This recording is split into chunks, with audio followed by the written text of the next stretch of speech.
Muito bem. Eu quero que os irmãos abram comigo a Bíblia em Romanos, capítulo 8. Eu quero que vocês sejam pacientes comigo. Nós já estamos há uma série de domingos falando dos mesmos textos.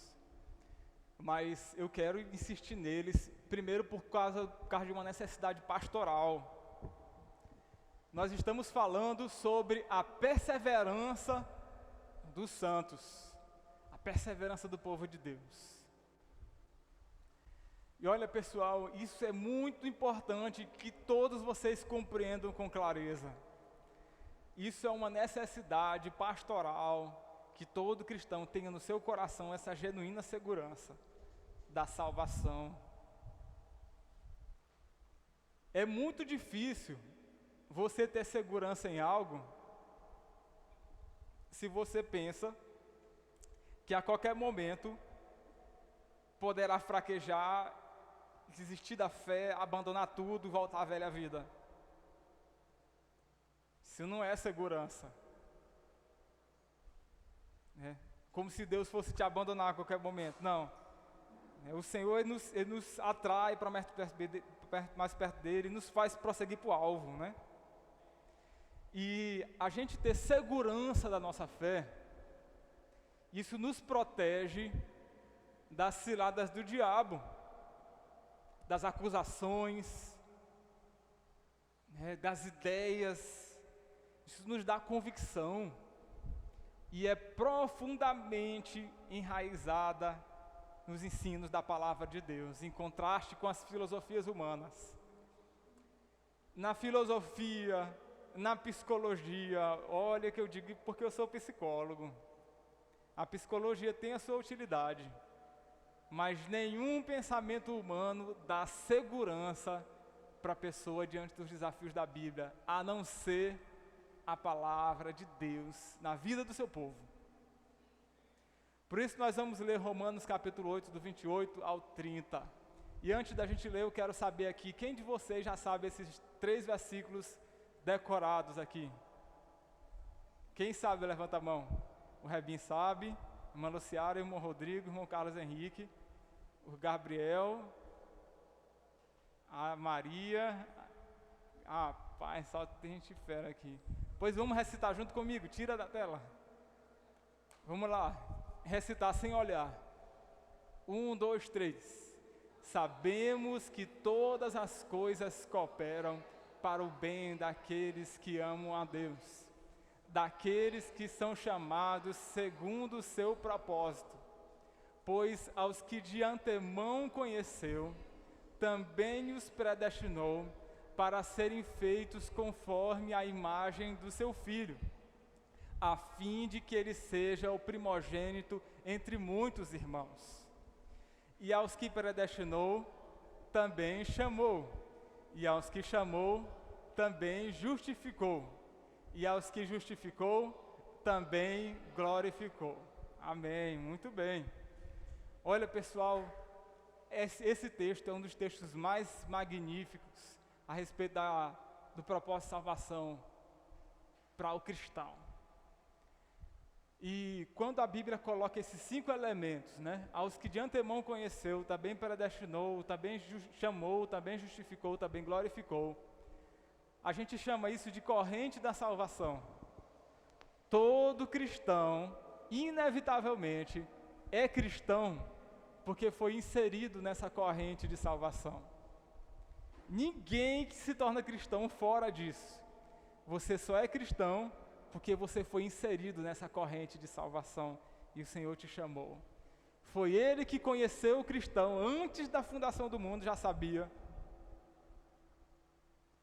Foi o Senhor que, conhecendo o cristão, predestinou para que ele encontrasse o Evangelho. Foi Ele que, fazendo isso, no momento oportuno, te chamou de maneira poderosa e eficaz. E ao passo que te chamou, Ele te justificou, perdoando todos os teus pecados. E aos que justificou, também glorificou. Glorificar significa ação completa.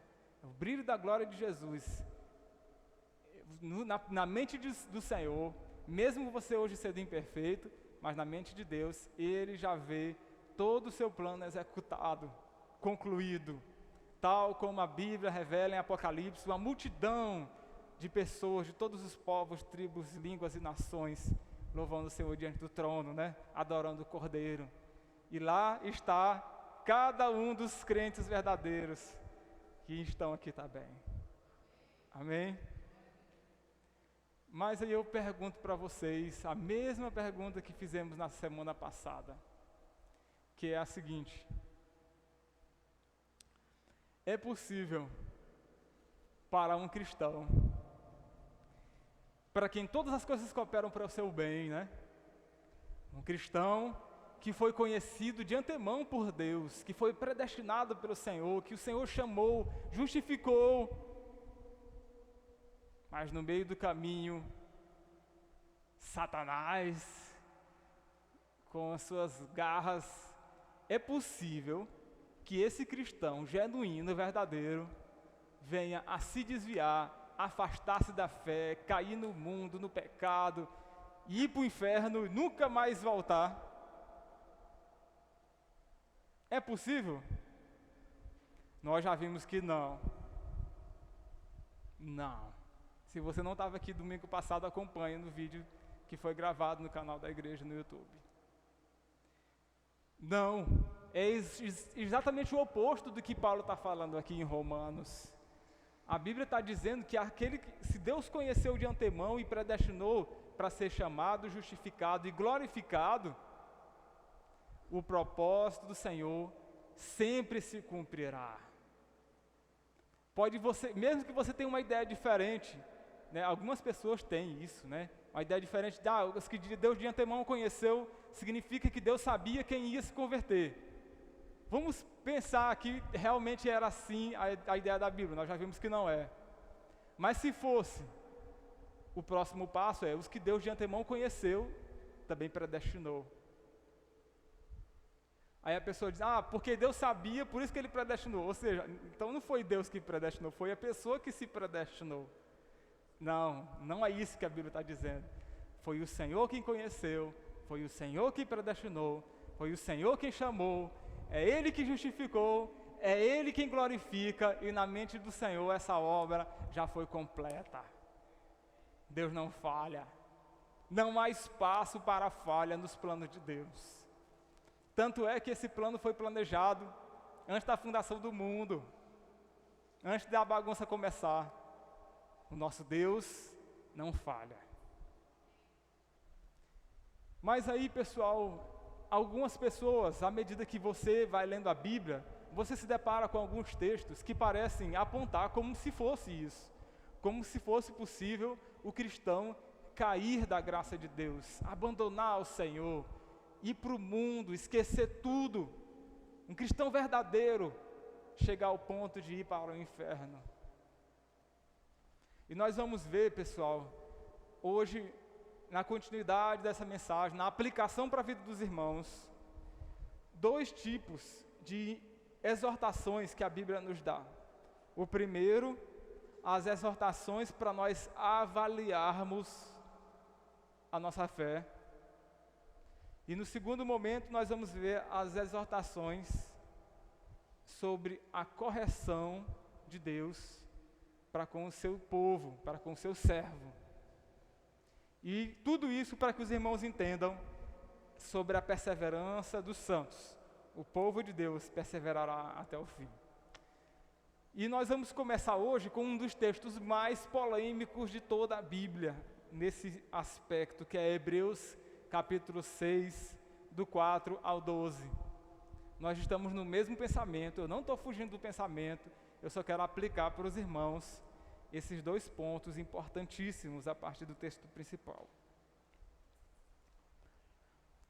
Hebreus capítulo 6, versículo 4, nós vamos ler do 4 ao 6, depois damos sequência. Aí alguém vai ler esse texto aí e vai dizer assim: pastor, está aí, você se enganou, está aí uma pessoa que era crente verdadeira e se afastou e foi para o inferno. Olha, é isso que a Bíblia diz. É impossível, pois, que aqueles que uma vez foram iluminados, provaram o dom celestial e se tornaram participantes do Espírito Santo, e provaram da boa palavra de Deus, os poderes do mundo vindouro.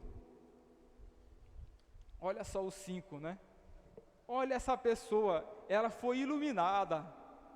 Significa que no seu entendimento, essa pessoa entendeu a mensagem do Evangelho do Senhor Jesus. Foi iluminado. Não está falando que essa pessoa foi salva. Ela entendeu. Ela entendeu o propósito de Deus. Daí diz que essa pessoa provou do dom celestial. A ideia da Bíblia é de que essa pessoa provou das coisas que são próprias da vida da igreja saudável. A alegria na presença do Senhor, a alegria em louvar o Senhor. Essa pessoa até fez orações. Essa pessoa também se tornou participante do Espírito Santo.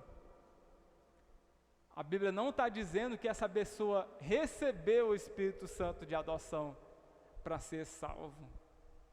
Mas essa pessoa participou das manifestações que são próprias do Espírito Santo. Essa pessoa pode ter falado em línguas. Essa pessoa pode ter tido visões. Essa pessoa pode ter falado coisas bonitas, até que edificaram a fé de outras pessoas. Isso, às vezes, acontece muito nos períodos de grande avivamento da igreja na história.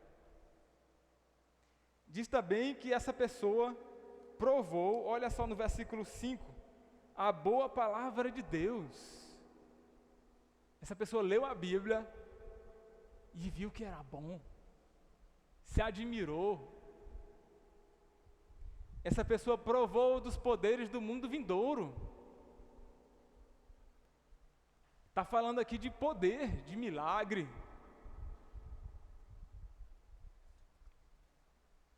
Olha só. Só que no verso 6 diz o seguinte: só que essa pessoa, mesmo depois de ter experimentado todas essas coisas, caiu. Ele não está dizendo que essa pessoa caiu num pecado grave, está dizendo que ela caiu, ela abandonou a fé.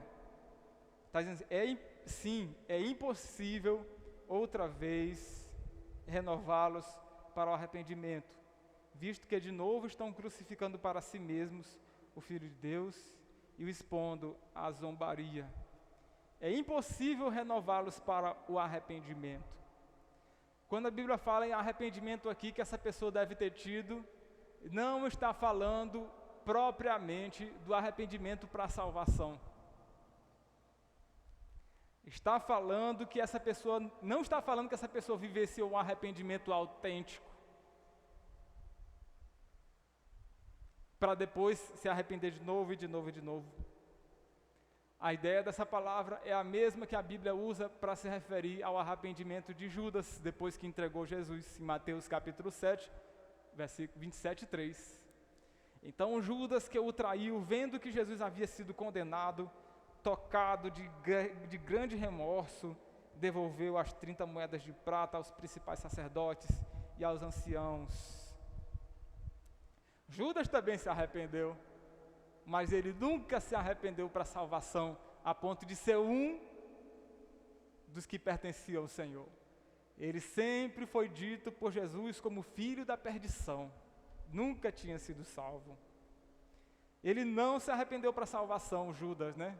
Mas por remorso. Quando a Bíblia está descrevendo essa pessoa aqui de Hebreus capítulo 6, do 4 ao 6, não está falando de alguém convertido. Está falando de alguém que experimentou tantas coisas, tantos milagres, tantos sinais, mas que mesmo assim, essa pessoa abandonou a fé, zombando da fé, desprezando a fé, blasfemando da fé. Como é que se sabe que alguém tem uma experiência de conversão verdadeira? Olha a continuidade do texto de Hebreus capítulo 6, Veja ali na sua Bíblia, Hebreus 6, o 7 e o 8. A Bíblia começa dizendo assim, Hebreus 6, 7. Porque a terra que absorve a chuva que frequentemente cai sobre ela, olha aí, a chuva está caindo sobre a terra, e produz plantas úteis para aqueles que a cultivam, recebe bênção da parte de Deus. Caiu chuva, produz fruto bom, né? Planta útil. Então foi abençoada. Olha o 8. Mas essa mesma terra que caiu chuva sobre ela, mas se produz espinhos e ervas daninhas, é rejeitada e está perto da maldição, e o seu fim é ser queimada. A Bíblia está explicando exatamente aquela pessoa do capítulo 6, do 4 ao 6. Essa pessoa é alguém comparado a uma terra que recebeu chuva. As duas terras receberam chuva. Uma produziu bom fruto, a outra produziu mau fruto. A que produziu bom fruto é abençoada, a que produziu mau fruto está pronta para ser queimada. Nunca foi uma terra boa. Nunca deu fruto verdadeiro. E o Senhor conhece os que lhe pertencem. Como é que Paulo sabia que aqueles irmãos daquela igreja eram realmente salvos? Eram aquela terra que produziu bom fruto. Olha o 9 ao 12. Quanto a vocês, meus amados, ainda que falemos dessa maneira, estamos certos de coisas melhores os esperam. Que coisas são essas? Coisas relacionadas à salvação. Apesar daquelas pessoas saírem do Evangelho, aqueles irmãos eram uma boa terra que deu fruto. E Paulo sabia disso com tanta convicção que dizia: sobre vocês se esperam coisas boas, coisas relacionadas à salvação. Aqueles irmãos eram salvos, em contraste com a terra má que deu mau fruto. E aí ele continua: pois como é que Paulo sabia que eles eram salvos? Olha o versículo 10. Deus não é injusto para se esquecer do trabalho de vocês, que vocês fizeram, do amor que mostraram para com o seu nome, pois vocês serviram e ainda estão servindo aos santos. Olha só, né? Que coração, que disposição, que fruto verdadeiro.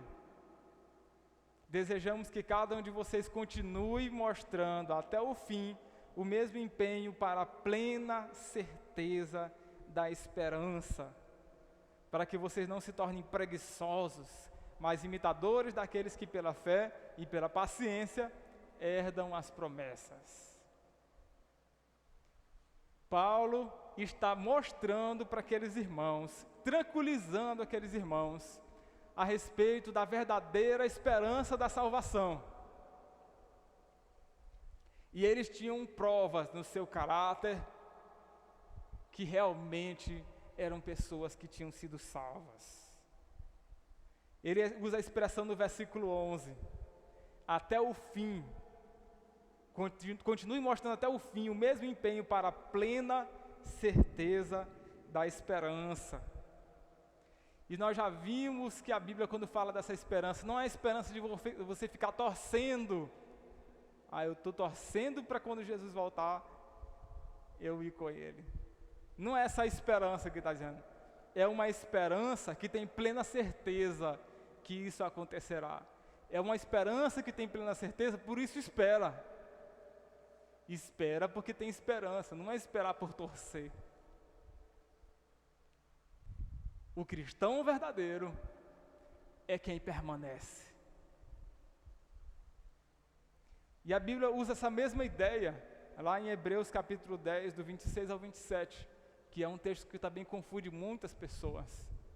Olha só, porque se continuarmos a pecar de propósito, depois de termos recebido o conhecimento da verdade, já não resta sacrifício pelos pecados.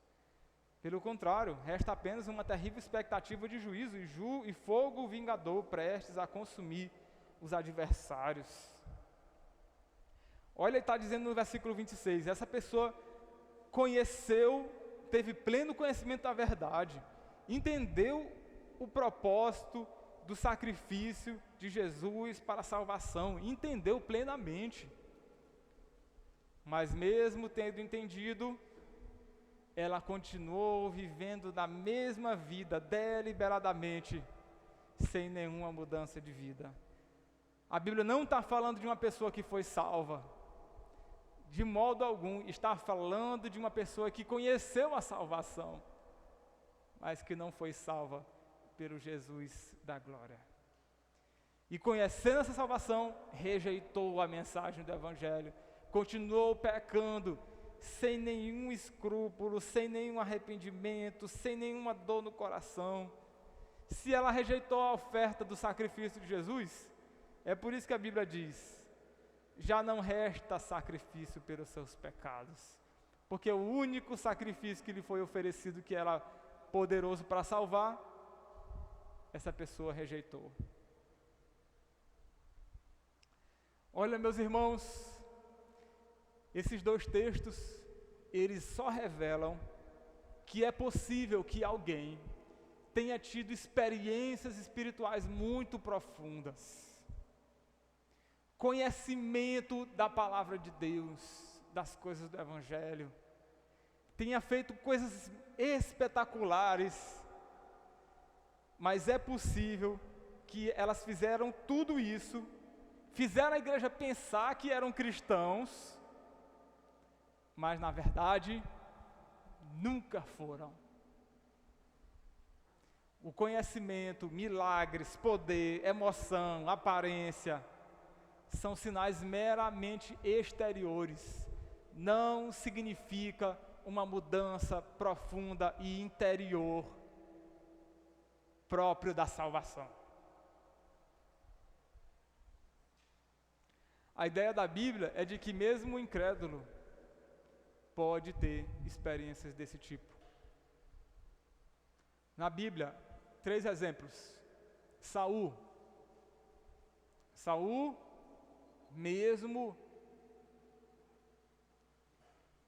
mesmo atormentado por espíritos malignos, chegou um determinado momento que ele passou a profetizar, a ponto das pessoas perguntarem, Saul está entre os profetas? Mas ele não estava. Fez muita coisa, mas o seu fim, não se sabe nem ao certo se Saul foi salvo, não dá para ter clareza. Um outro exemplo, Balaão. Vocês já viram isso, essa história dele, né? Balaão era um grande profeta, ele profetizou a respeito do povo de Israel. Mas Balaão, mesmo com tanto poder e conhecimento de Deus, ele não tinha sido salvo. O exemplo maior, pessoal, que é exatamente a pessoa de Hebreus capítulo 6, é Judas.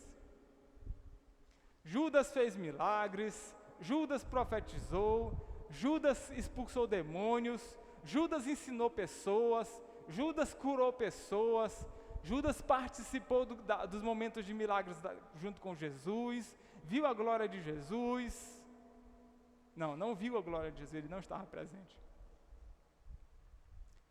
Mas Judas nunca tinha se convertido. Jesus sabia o tempo todo que Judas iria traí-lo. Foi Judas que de fato,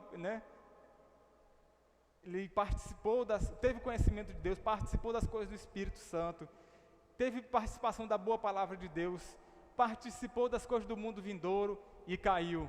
É impossível renová-lo para o arrependimento, uma pessoa que nunca se converteu. Nada dessas coisas é uma prova bíblica de que a pessoa nasceu de novo e foi regenerado, chamado por Deus. É por isso que Jesus Cristo disse, como é que nós podemos saber, né? Jesus Cristo foi muito claro, disse em Mateus capítulo 7, 22 e 23. Muitos naquele dia virão dizendo, Senhor, Senhor, nós não profetizamos em seu nome? Em seu nome não expulsamos demônios? Em seu nome não fizemos muitos milagres? Então lhes direi claramente: eu nunca os conheci. Nunca. Em momento algum fizeram tudo isso, mas nunca tinham nascido de novo. Afastem-se de mim, vocês que praticam o mal. Olha, meus irmãos, em primeiro lugar, quando nós falamos da perseverança dos santos e vemos textos como esses, a Bíblia está repleta de textos como esses, que nos ajudam a discernir se a minha fé é verdadeira ou não. Que critérios eu vou utilizar? Nenhum dos critérios exteriores. Não é milagre, não é oratória, não é manifestações emocionais, nada disso é critério que comprove que alguém nasceu de novo, que foi chamado, justificado, conhecido pelo Senhor, glorificado. Nada. Não é isso. Nós devemos avaliar nossa própria fé, se ela é verdadeira. Avalie sua fé. A igreja primitiva fazia isso constantemente. Depois dos pais da igreja, viu, pessoal? Vieram os apóstolos e depois os discípulos dos apóstolos. A partir dos discípulos dos apóstolos, tinha tanta gente se convertendo, a igreja primitiva começou a estabelecer critérios para verificar se aquela pessoa que chegou para a igreja realmente tinha se convertido. Isso era uma necessidade, porque tinha pessoas que vinham só para poder perseguir a igreja. Mas também tinham pessoas que vinham para a igreja só para participar da comida, da alegria, da festa, mas nunca tinham se convertido. A igreja verificava isso por meio de perguntava a respeito da sua conversão, do seu pensamento sobre Jesus, para que aquela pessoa não ficasse se iludindo de que ela tinha sido salva. A igreja primitiva fazia isso. Analise a sua própria vida. Logo depois da Reforma Protestante, 1532, a igreja novamente adotou critérios para que os irmãos, critérios bíblicos, para que os irmãos pudessem avaliar a sua fé, se era verdadeira ou não. Avalie a sua fé. Todas as vezes que Deus age com grande poder e avivamento, como aconteceu, por exemplo, no início da Reforma, muita gente falando que era convertido, que tinha entendido a palavra de Deus, foram os mesmos que fizeram destruição, pancadaria, baderna, na época de Martim Lutero. Quem viu o filme acompanhou, né? Não eram convertidos. Eu me lembro de um rapaz, eu lamento muito por isso ter acontecido com ele, um jovem muito bom, dedicado na igreja. Ele chegou um certo momento, ele estava já namorando, ele e a namorada se afastaram da fé, e um dia ele comentou, e esse comentário chegou para nós, comentou para um dos irmãos da nossa igreja, pessoa falando assim: olha, o tempo que eu passei como crente foi a maior perda de tempo da minha vida.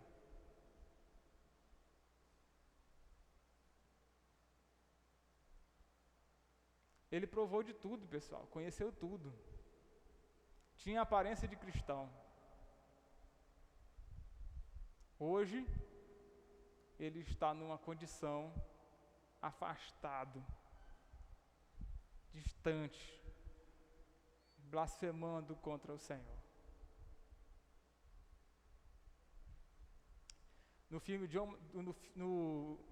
No livro Firmes, escrito por John Piper.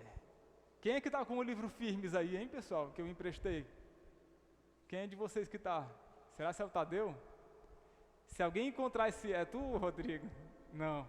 Se alguém encontrar, viu, eu estou precisando dele e quero emprestar para uma outra pessoa. No livro Firmes, escrito por John Piper, ele tem uma parte que ele fala da história de John MacArthur.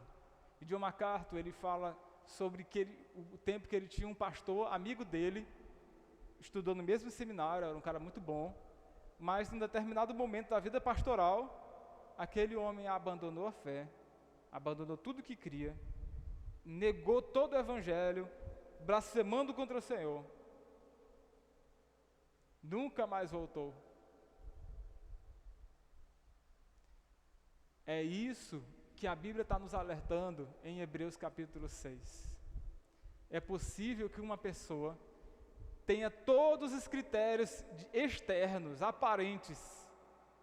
E esse último irmão que o John MacArthur citou, foi aprovado inclusive para ser pastor. Mas Deus conhece os que lhe pertencem. O povo de Deus permanece. O Senhor sustenta. No tempo certo, cada pessoa dá seu fruto. Aqueles que são cristãos verdadeiros ficam evidentes e eles perseveram até o fim. Aí a questão que essa primeira parte da mensagem, que nós precisamos nos alertar, é a necessidade atual de nós avaliarmos a nossa própria vida para verificar: eu sou cristão de verdade? Você é cristão de verdade? Quais as provas de que você nasceu de novo? Quais as provas de que o Senhor transformou a tua vida, de que isso foi verdadeiro? Você percebe realmente que o Senhor te mudou? Isso é importante para que a gente não fique numa autoilusão. E para que, se eu perceber que eu estou me iludindo, e hoje eu estou aqui ouvindo essa palavra, eu possa tomar uma atitude de conversão verdadeira, entregar minha vida ao Senhor. Mas eu digo para vocês o seguinte: o crente verdadeiro é o único que realmente se importa com esses questionamentos. O crente verdadeiro é o único que se importa com o estado da sua alma, com a condição final da sua alma.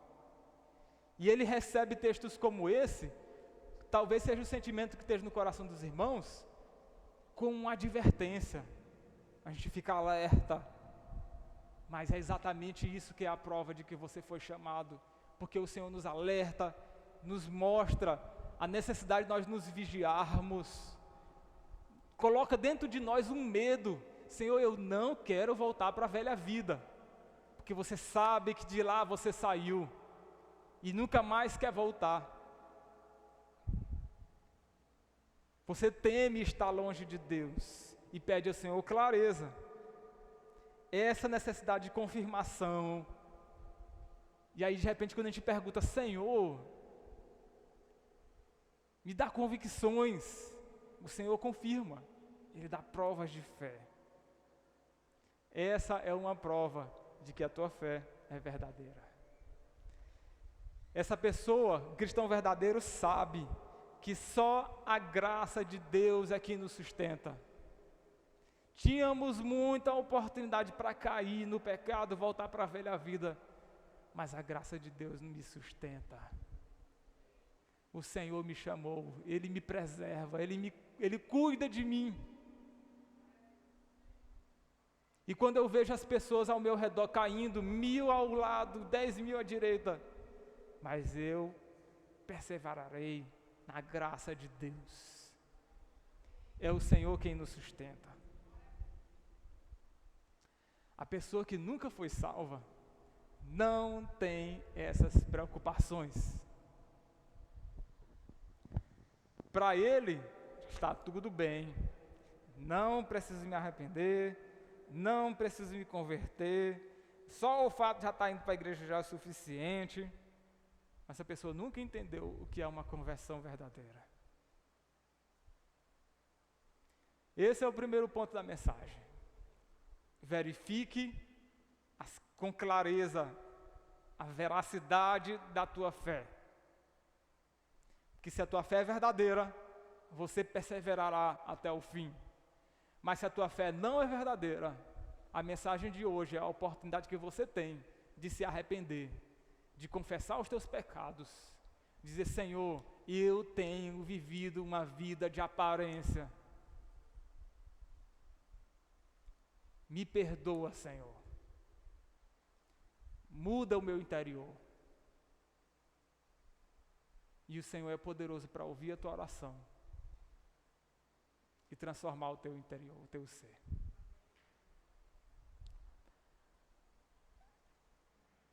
A segunda parte da mensagem se refere aos textos de advertência. Alguém pode perguntar, pastor, certo, você está me dizendo que o crente verdadeiro, ele persevera. E isso é verdade, é o que a Bíblia diz do início ao fim. E a gente vai ver um pouco mais isso na próxima mensagem, para que fique bem esclarecido para os irmãos. Mas é possível, pastor, um crente verdadeiro, nasceu de novo, ele se converteu mesmo, ele foi chamado por Deus. É possível essa pessoa cair em pecado terrivelmente. É possível, pastor? Eu vou dar para vocês um exemplo bíblico, um texto, depois ilustrações de homens na Bíblia. 1 Coríntios capítulo 5, do 1 ao 5. Abra comigo a sua Bíblia, por favor. 1 Coríntios 5, do 1 ao 5.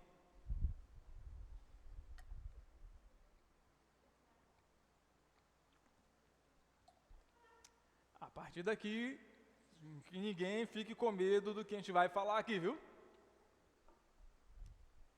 A Bíblia diz o seguinte: ouve-se por aí que entre vocês existe imoralidade.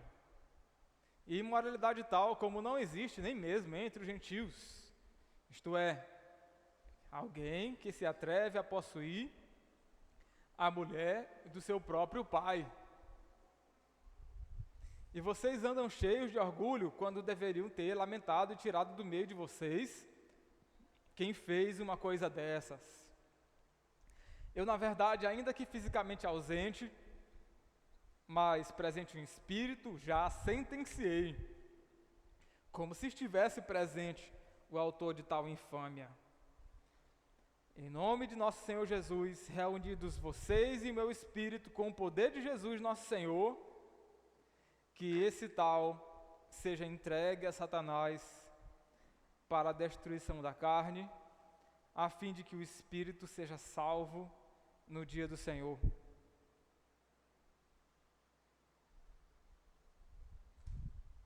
Olha o versículo 5. A Bíblia está falando de um homem crente que estava tendo relações sexuais regulares com a mulher de seu pai. A ideia provavelmente aqui é de que era a madrasta. Não era a mãe dele, era a madrasta. E a igreja sabia. E era um cristão. A ideia da Bíblia, segundo Paulo, diz assim, essa pessoa, qual foi a sentença no versículo 5? Essa pessoa seria entregue a Satanás. Com qual objetivo? Destruição da carne, a fim de que o espírito seja salvo no dia do Senhor. Olha, meu irmão, imagina se fosse um de nós, Deus me livre, Deus nos livre, né? Mas a ideia da Bíblia é de que esse irmão era um cristão verdadeiro.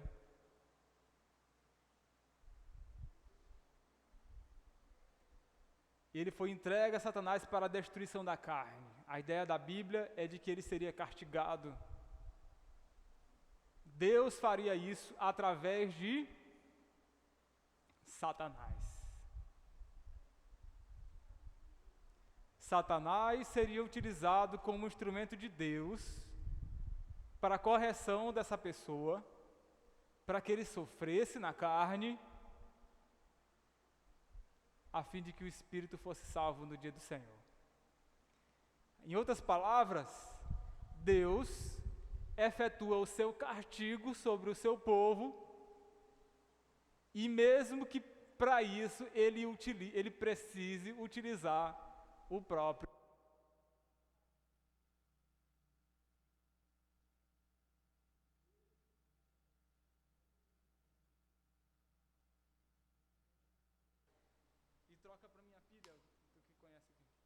Oi, som.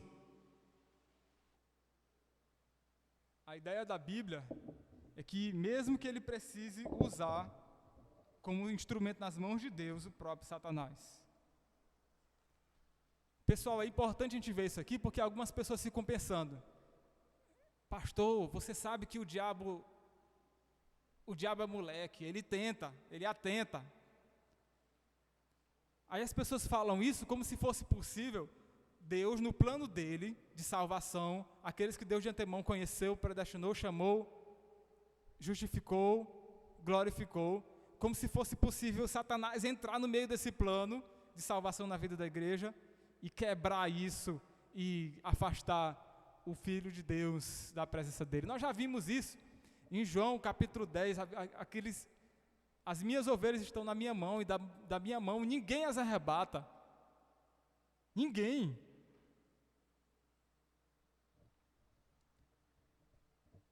Mas se o cristão que nasceu de novo, realmente convertido, ele começar a ter um estilo de vida, como se fosse mais ou menos assim: eu sei que o Senhor me salvou, mas eu vou ficar vivendo nesse estilo de vida aqui porque eu não consigo sair.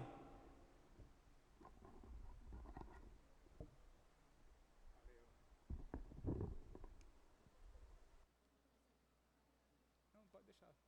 Depois. A ideia da Bíblia, o que é que o Senhor vai fazer? O que é que Deus vai fazer? Deus pode usar Satanás como instrumento de correção do Filho do Senhor. Hernandes Dias Lopes, ele usa a seguinte expressão: Satanás é um ser limitado, e é um ser limitado por Deus. Ele só pode agir até onde Deus permite, nenhum centímetro a mais. Nas palavras de Martinho Lutero, que Hernandes Dias Lopes citou, Satanás é um cachorro na coleira de Deus.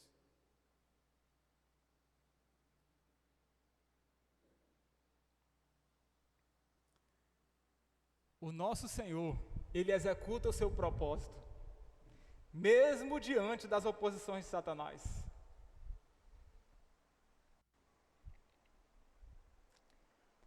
E o Senhor, aqueles que de antemão Deus conheceu, o seu povo, se for necessário, Deus permite, às vezes, tribulações, opressões, para que você seja corrigido, para que você volte à sobriedade, volte ao perfeito juízo, se arrependa e volte correndo para os caminhos do Senhor.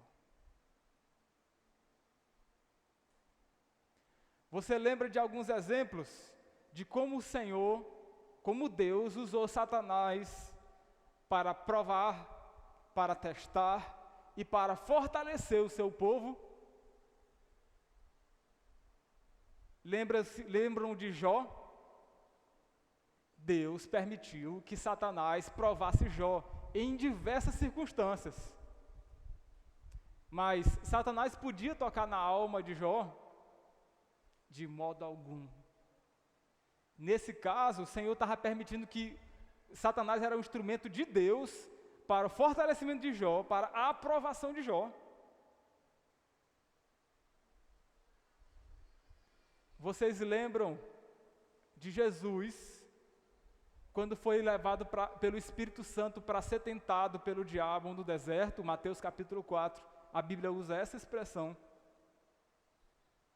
Jesus foi tentado pelo diabo e foi levado pelo Espírito para essa circunstância, para que ele fosse aprovado, esmagasse Satanás e glorificasse o nome do Pai através da sua obediência. Você lembra de Pedro? Satanás tinha pedido para peneirar contra Pedro, para provar Pedro, mas Jesus orou por ele. Vocês lembram de Paulo, no capítulo 12 de 1 Coríntios, diz que Deus tinha enviado um mensageiro de Satanás, um espinho na carne, para que ele pudesse para que ele não se exaltasse diante do poder das revelações. A ideia da Bíblia, meus irmãos, é que Satanás não tem poder sobre o cristão. Não tem poder sobre o cristão, e mesmo que ele se levante contra o cristão, a palavra do Senhor nos faz lembrar: todas as coisas cooperam para o bem daqueles que amam a Deus, daqueles que são chamados segundo o seu propósito. Até em meio às provações de Satanás, o Senhor Deus não nos abandonou. Até mesmo a ação de Satanás contra a vida da igreja não é uma ação aleatória, como se ele fosse derrubar a igreja. Mas maior é o que está em nós do que o que está no mundo. Como a Bíblia foi muito clara em 1 João capítulo 5, do 18 ao 19, sabemos que todo aquele que é nascido de Deus não vive em pecado, porque aquele que é nascido de Deus guarda a si mesmo, e o maligno não pode tocar nele.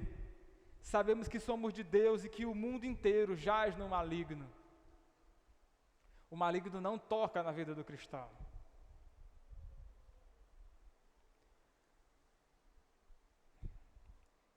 Esses textos são advertências para que nós saibamos guardar nossa fé.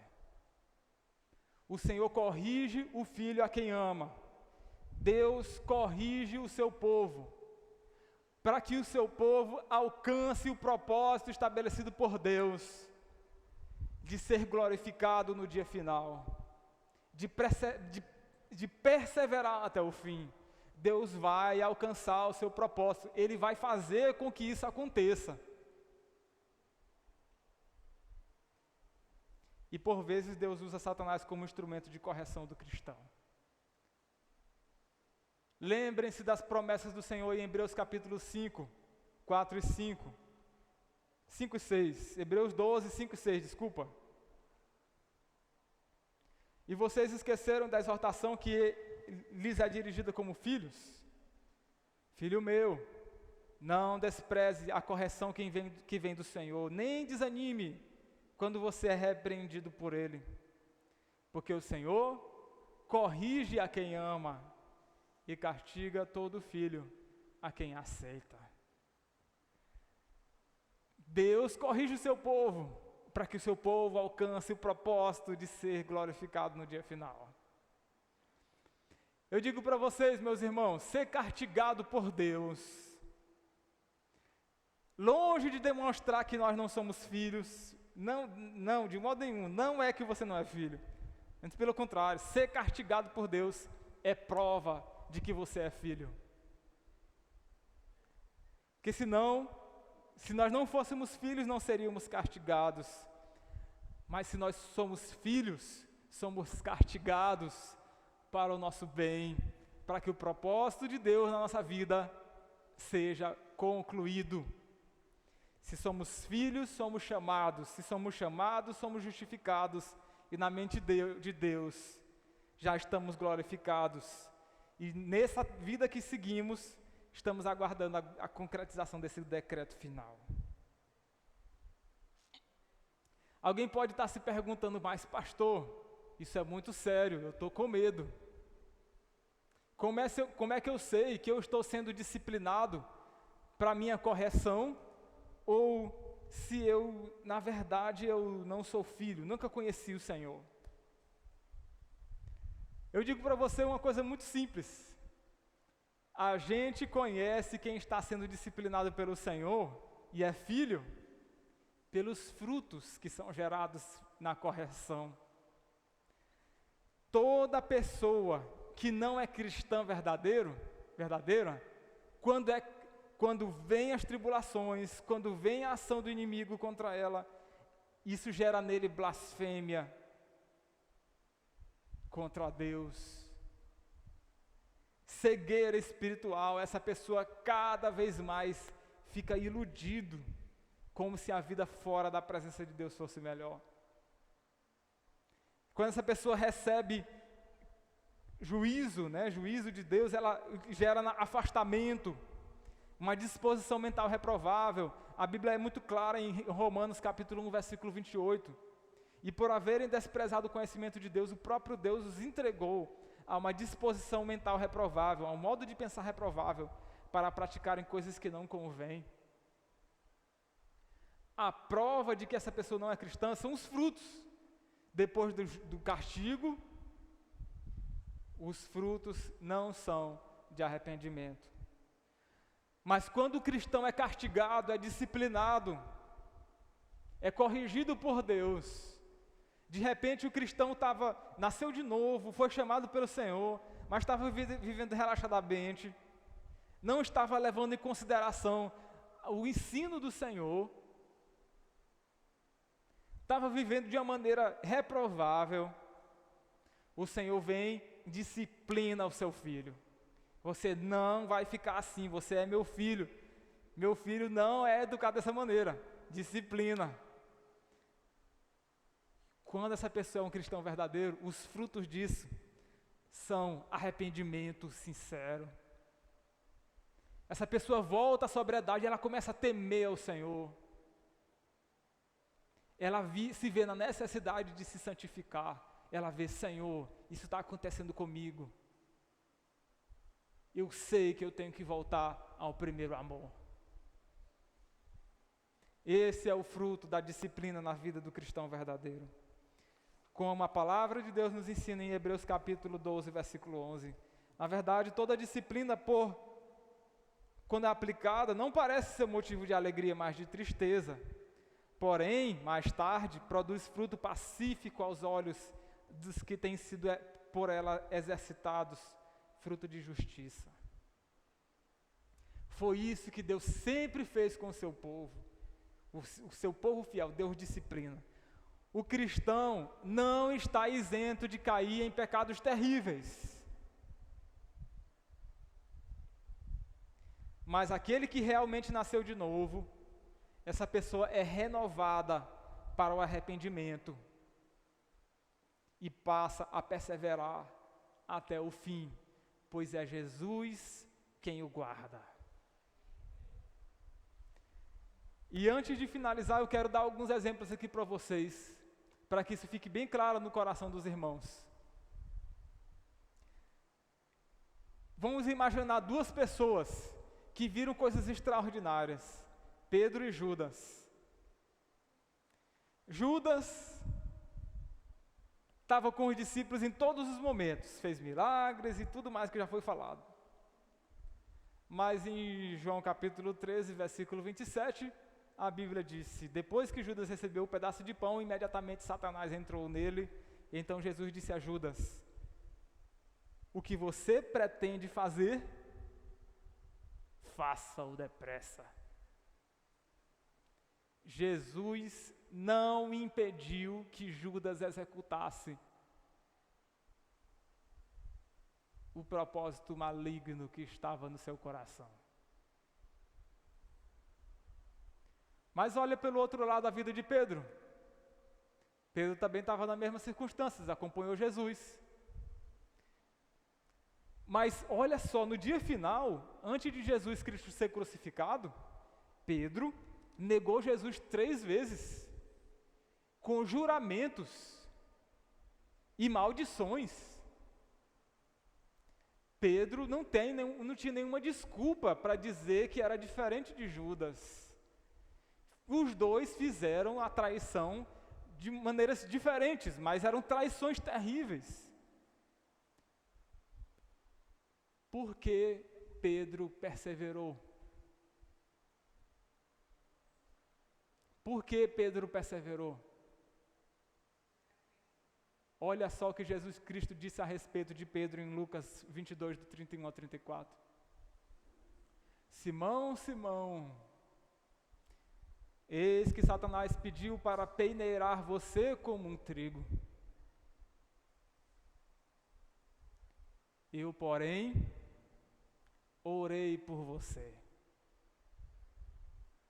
Orei por você para que a sua fé não desfaleça. E você, quando voltar para mim, fortaleça os seus irmãos. Pedro, porém, respondeu: estou pronto para ir com o Senhor, tanto para a prisão como para a morte. Mas Jesus lhes disse: eu lhes digo, Pedro, que hoje, antes que o galo cante, você negará 3 vezes que me conhece. Jesus sabia que Judas iria traí-lo. Jesus sabia que Pedro iria traí-lo. Jesus não impediu que Judas caísse, mas ele impediu que Pedro caísse. Pedro só não naufragou na fé por causa da oração de Jesus. O Senhor Jesus guarda os que lhe pertencem. Pedro foi corrigido, preservado, mas Judas era filho da perdição. Nunca tinha conhecido o Senhor, por isso não perseverou na fé. Segundo exemplo, Davi e Saul. Saul foi ungido rei, era um homem que profetizou, mas no final da sua vida, ele se afastou do Senhor de tal forma que a Bíblia disse que Deus permitiu que um espírito maligno atormentasse Saul. Não se dá para dizer com clareza se Saul foi cristão ou não. A Bíblia não nos ensina isso com clareza. Mas eu quero que você compare isso em relação à vida de Davi. O pecado de Saul foi ter sacrificado, ter feito sacrifício antes de Samuel chegar. Esse foi o pecado de Saul.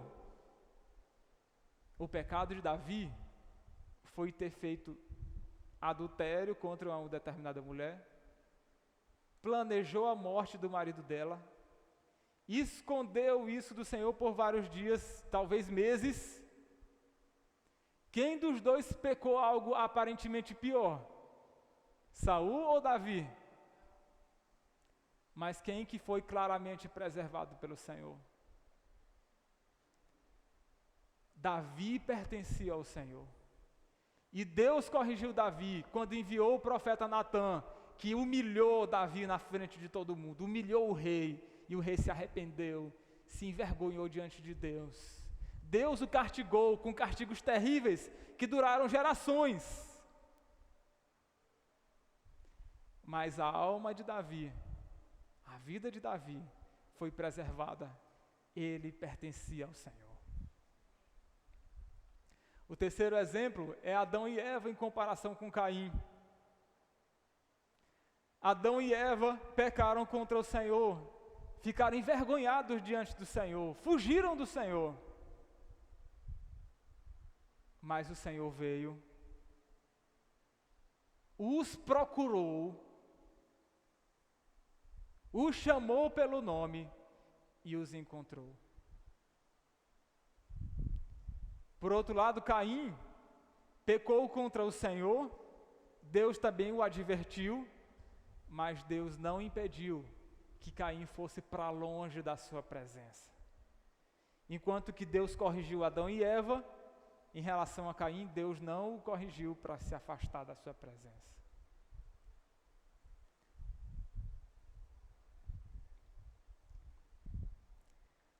O cristão verdadeiro, ele sempre vai perseverar. Ele vai perseverar porque ele é guardado pelo poder de Deus. Ele é protegido pelo poder de Deus, como a Bíblia diz lá em 1 Pedro capítulo 1, versículo 5. Vocês que são guardados pelo poder de Deus para a salvação, até chegar à salvação que está prestes a ser revelada no dia final. O povo de Deus é guardado nas suas mãos, protegido pelo poder do Senhor. A ideia da Bíblia, quando diz que todas as coisas cooperam para o bem daqueles que amam a Deus, significa que Deus vai organizar todos os fatos da tua história para que o plano dele se concretize na sua vida. Mesmo que precise castigar você, corrigir você, ensinar você, várias e várias vezes, mas o plano do Senhor perseverará. O cristão verdadeiro pode ter garantia da sua salvação. Ele pode ter essa garantia porque, apesar das nossas fraquezas, o poder de Deus, através do seu Espírito em nós, é a garantia de que todos os que são verdadeiramente nascidos de novo perseverarão até o fim. Sabemos que todas as coisas cooperam para o bem daqueles que amam a Deus, daqueles que são chamados segundo o seu propósito.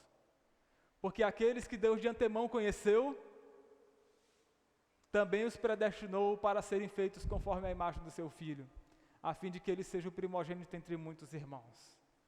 E aos que predestinou também chamou, e aos que chamou também justificou, e aos que justificou também glorificou.